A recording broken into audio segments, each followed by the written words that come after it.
د نیوز پری چینل لیدونکو السلام علیکم. ستړي مشئ په موکړې تازه لاندې خو مهمو خبرونو ته.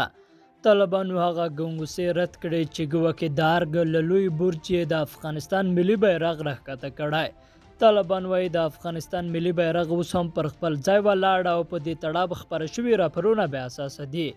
بل لور ته تاس خبري اژانس وایي پر افغانستان د طالبانو تر ولکې وروسته دغه هیواد په ډراماتیکه توګه په یوه امن ټاټوبي بدل شوی.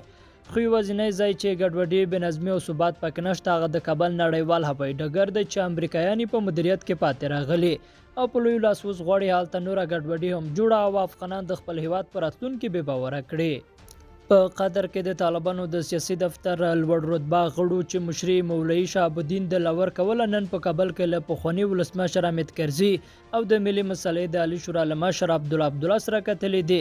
د دغه کتنې بشپړ جزئیات نه دي خپاره شوي او د روسیې ولسمشر دغه سازمان د ځینو غړو هیوادونو له مشرانو سره په خبرو کې ویلي چې دغه سازمان غونډه به نن جوړیږي او په هغه کې به د افغانستان پر مسله خبرې کېږي. ټاکل شوي چې په دې غونډه کې د مرکزي اسیا د هیوادونو او روسیې استازي ګډون وکړي. تر ډیره به د سیمې په امنیت او له افغانستان سره د امنیتي مسایلو په برخه کې پر همکاریو خبرې کېږي. د جمعي امنیت سازمان په 1992 زیږدیز کال کې جوړ شوی دی چې تر ډیره د روسیې تر نفوذ لاندې دی او په دغه سازمان کې د غړو هیوادونو پر امنیتي مسایلو او له دوی سره پر همکاریو خبرې کېږي. لیدونکو له ملتیا مننه ښې چارې.